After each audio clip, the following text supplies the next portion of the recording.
Pada suatu pagi yang cerah di sebuah hutan yang asri, hiduplah seekor kelinci yang terkenal sangat cepat berlari. Semua hewan di hutan mengaguminya karena tidak ada satupun yang mampu menyaingi kecepatannya.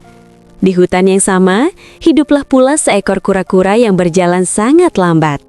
Meski begitu, kura-kura dikenal sebagai hewan yang sabar, tekun, dan tidak pernah mengeluh dengan keadaannya. Suatu hari, kelinci dengan sombong mengejek kura-kura yang sedang berjalan perlahan di tepi sungai. Ia tertawa dan berkata bahwa kura-kura tidak akan pernah bisa mencapai apapun dengan langkahnya yang lambat itu. Kura-kura mendengar ejekan tersebut, namun ia tidak marah. Dengan suara tenang, ia menantang kelinci untuk berlomba lari menuju bukit besar di ujung hutan. Para hewan yang mendengar tantangan itu langsung berkumpul. Mereka terkejut karena kura-kura berani menantang kelinci yang terkenal paling cepat. Kelinci menerima tantangan itu dengan penuh percaya diri.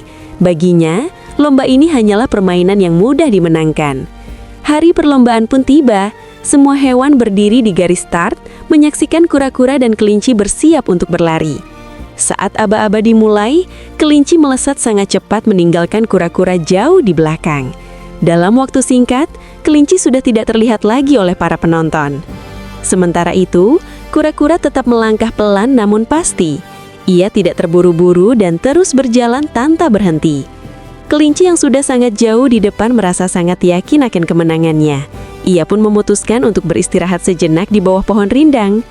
Angin sepoi-sepoi membuat kelinci merasa nyaman. Tanpa disadari, matanya mulai terpejam dan ia tertidur pulas. Tidak jauh dari tempat itu, hiduplah seorang anak bernama Gufron yang sedang berjalan bersama ibunya menyusuri hutan.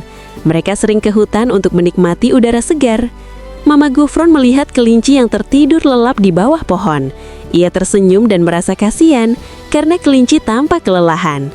Mama Gufron pun berkata kepada Gufron bahwa istirahat sambil minum kopi akan terasa nikmat di suasana hutan yang tenang itu. Dengan lembut, Mama Gufron membangunkan kelinci dan mengajaknya untuk ngopi bersama di rumah kecil mereka yang tak jauh dari sana. Kelinci yang masih mengantuk menerima ajakan itu. Ia berpikir bahwa lomba masih sangat panjang dan kura-kura tidak mungkin menyusulnya. Mereka pun pergi ke rumah Mama Gufron. Di sana, kelinci duduk santai sambil menikmati secangkir kopi hangat. Obrolan Mama Gufron dan Gufron membuat kelinci lupa waktu. Ia tertawa, merasa sangat nyaman dan tidak terburu-buru kembali ke perlombaan. Sementara itu, kura-kura terus melangkah tanpa mengetahui apa yang terjadi pada kelinci. Langkahnya memang lambat, tetapi tidak pernah berhenti. Sedikit demi sedikit, kura-kura mendekati tempat kelinci tertidur tadi. Ia melewati pohon rindang itu dengan tekad yang kuat. Para hewan mulai terkejut ketika melihat kura-kura semakin dekat ke garis finish. Mereka tidak menyangka kura-kura bisa sejauh itu. Di sisi lain, kelinci masih asik menikmati kopi dan berbincang. Ia sama sekali tidak menyadari bahwa waktu terus berjalan. Setelah kopi habis, kelinci baru teringat perlombaan. Ia pun pamit dengan tergesa-gesa dan berlari kembali ke lintasan. Namun betapa terkejutnya kelinci saat melihat kura-kura sudah sangat dekat dengan garis akhir.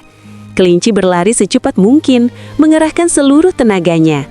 Namun jarak yang tersisa sudah terlalu dekat bagi kura-kura. Dengan langkah terakhirnya, kura-kura berhasil mencapai garis finish lebih dulu. Sorak-sorai hewan hutan pun menggema. Kelinci akhirnya tiba, tetapi ia harus menerima kenyataan bahwa dirinya kalah dalam perlombaan itu. Kelinci menundukkan kepala dengan penuh penyesalan. Ia menyadari bahwa kesombongan dan rasa terlalu percaya diri telah membuatnya lengah. Mama Gufron dan Gufron yang datang menyaksikan akhir lomba itu tersenyum bijak. Mereka menyadari bahwa kejadian ini membawa pelajaran berharga. Kura-kura tidak merasa sombong atas kemenangannya. Ia justru mendekati kelinci dan mengajaknya berteman. Kelinci pun meminta maaf kepada kura-kura atas ejekan yang pernah ia ucapkan. Ia berjanji akan berubah menjadi lebih rendah hati. Sejak hari itu, kelinci belajar untuk tidak meremehkan siapapun. Ia juga belajar bahwa kecepatan tanpa disiplin bisa berujung kekalahan. Kura-kura semakin dihormati oleh hewan-hewan hutan karena ketekunan dan kesabarannya. Gufron sering menceritakan kisah ini kepada teman-temannya sebagai pelajaran hidup yang sederhana namun bermakna.